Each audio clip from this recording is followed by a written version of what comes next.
Баршаңызға сәлем, арнама қош келдіңіздер. Менің есімім Назира. Бүгін қаттама нан пісіретін боламыз. Өте дәмді және жұмсақ болып пісетін пісіру жолын, пісіру рецептісімен сіздермен бөлісетін боламын.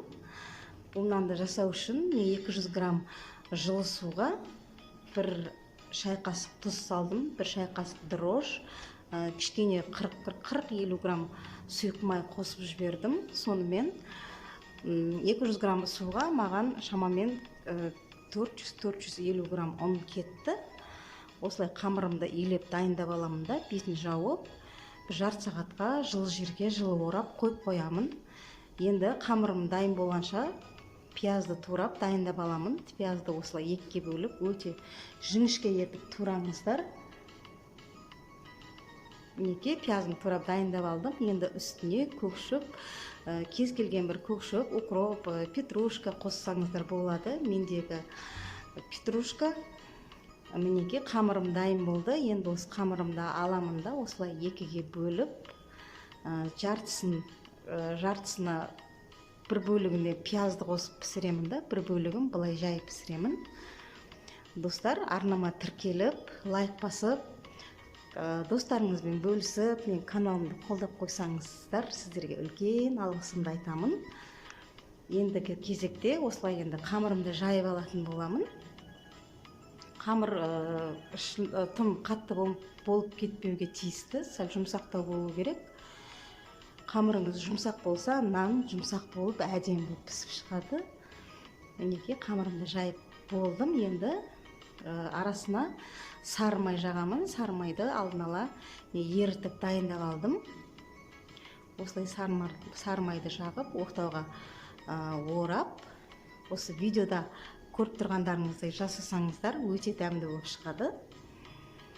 Және де ауызашарға осы нанды пісірсеңіздер, керемет дастарханның сәнін келтіріп тұратын болады.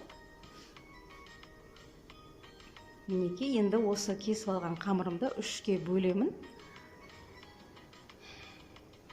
Осылай 3-ке бөліп алам. Ой пікіріңізді комментарий бөлімінде қалдырып қойыңыз. Және де осы нанды пісіріп көріңіз. Сіздің наныңыз қалай шықты, соны жазып қойыңыз. Енді бөліп алған қамырымды осылай ораймын. Бәрін түгелдей осылай орап дайындап аламын.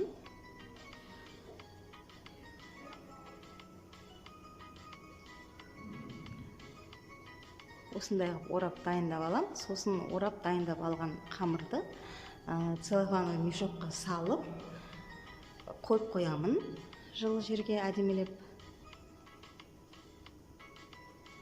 Мінекей, көріп тұрғандарыңыздай осындай 3 нан шығатын болады. Осылай целлофанға салып қойып қоямын. Ендігі кезекте келесі екінші бөлігімді жаятын боламын. Бұл екінші бөлікке жаңағы кесіп турап дайындап алған пиязды қосып пісіретін боламын. Пиязбен қосып пісірген қаттаманнан өте дәмді болып шығады екен. Мен алдын олай пісіріп көрмеген едім. Осы жолы пісіріп көрейін деп шештім.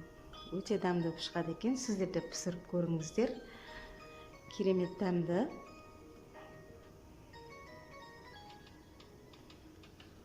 Қамырды да дәл солай алдыңғы қамырды қалай кесіп орап дайындап алдым, тура солай орап дайындаймын.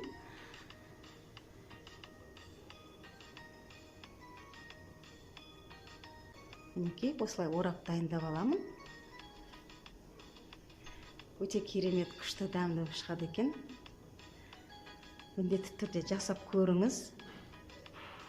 Және де ораза тұтқан кісілер, оразаларыңыз қабыл болсын. Алладан сұраған дұға тілектеріңіз періштенің құлағына шалынсын. Ауызашарға осы нанды пісіріп көріңіздер.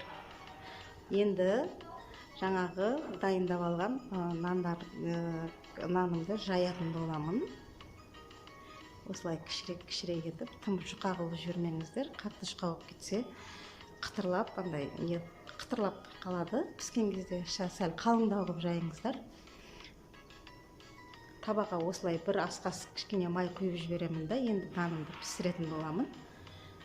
Осылай бір жағын өте баяу отта емес, былай орташа отта пісіріңіздер.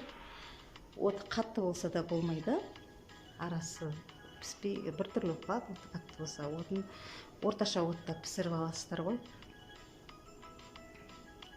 Енді жаңағы пияз қосып дайындаған нанды пісіріп алатын боламын. Мінекей, өте күшті, керемет болып пісіп шықты, көріп тұрғандарыңыздай. Осылай менімен бірге жасап көріңіз. Видеомды соңына дейін қарағаныңыз үшін сізге көп рахмет. Лайк басқаныңыз үшін, менің видеомды қолдап қойғаныңыз үшін де рахмет.